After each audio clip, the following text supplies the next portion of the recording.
Hey, this is what it looks like about 5:03 in the afternoon here outside at Harbor Square Apartments. The snow is just a coming down. And I tell you what, we probably got about, we still see the grass out there, so you can see the grass. But it is starting to stick on the grass, and it is starting to accumulate on the surfaces down there. As you see the benches and all, they're all covered, got a good slab of snow on them. And in the mulch bed down there, you can see it all there. But it's coming down. I mean, there was some winds, some blustery winds blowing out there. Look at the big flurries. Look, the big flakes and small flakes, you know. And look at the trees. They're already starting to accumulate with some snow on them, too. So you can see it in the camera. See? So anyway, I want to talk to you about something. We got a lot to talk about in this podcast as we watch the snow come down. This is my podcast for January the 21st, 2014. And this has to do with the Martin Luther King Day. I hope everybody had a nice celebration of Martin Luther King's Day. It was a wonderful time. But, you know, I think if Martin Luther King were to be alive today, along with all the other forefathers, because I'm not racist, I think I really love and stand by Martin Luther King because he wanted to bridge the gap between blacks and whites and all races, really, not just blacks and whites.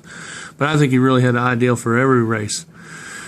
When you really look at his writings, it's not just about the black and white, but he wanted everybody to be equal and to treat each other equally, which is not always so the case today. And as we see where the globalists are trying to, or the trendsetters or the elite are trying to cause everybody to go up in arms against each other, which is what they want, so that we don't concentrate on the real issues that really matter and that are at hand. You know, like with all the lying going on, all the gaslighting that Obama and the administration and, you know, Congress handing over the power over to Obama for executive and NSA spying and snooping.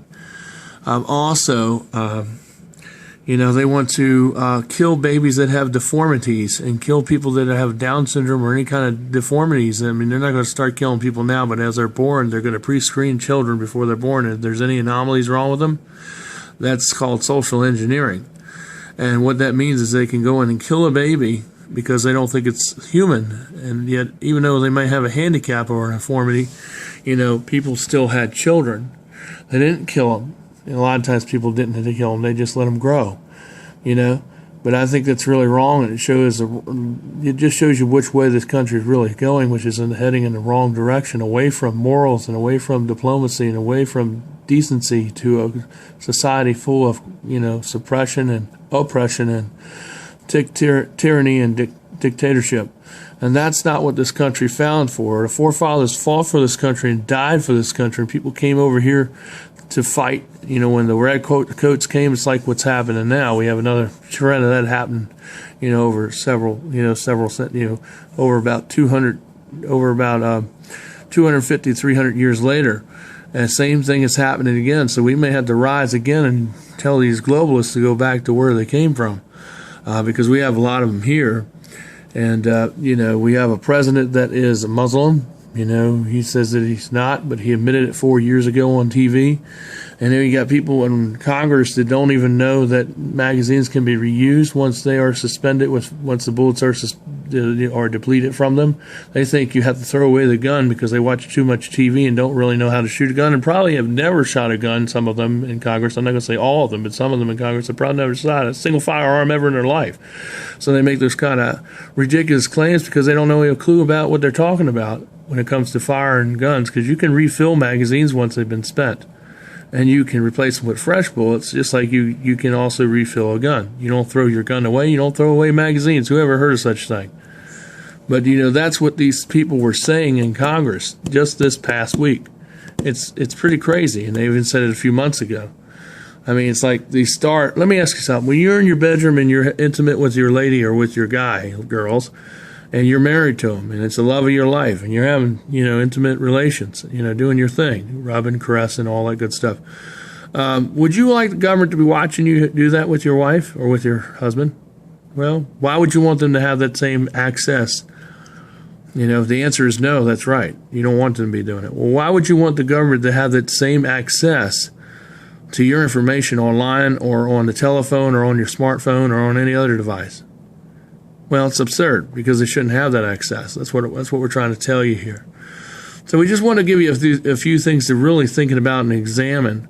You know, because it's getting really, crazy out there with the way these people are viewing things and how they think that a baby is just a bunch of mass and matter, and it's not really a baby even when it's inside the womb or when it's a fetus. They think it's just a junk of matter and organs and like it's subhuman. And that's the same analogy that they think is old people that are disabled or old people are subhuman and they all need to be killed. Matter of fact, there's one person in Congress, it's a lady, that says she wishes that 100% of the people should be dead. Well, I guess that means the global elites need to be dead too, because 100% of all the people are dead, then that means they all need to be dead too, right? According to her analogy, if 100% of all the people are dead, then that means that's exactly what I'm saying. Then she should also be put to death too for making that comment, because I guess that means she needs to be put to death, right? And what about all these people that have guns, like Mike Moore and all these people in Hollywood and the police? They have guns, but yet citizens can't have guns? That's ridiculous. All the places where they start talking about all this stupid stuff about magazines and banning magazines, is ridiculous. Because that's all the more reason why you have guns. People are not going to shoot 30 rounds of guns because it doesn't take a second to empty 30 rounds of bullets. It takes a little longer, than that. But anyway, this is Michael DeSilva with my blog for today. I will see you later tomorrow with another update, shooting it up in the clouds to you. Have a nice evening, and bye for now. Enjoy the snow video. Subscribe down below.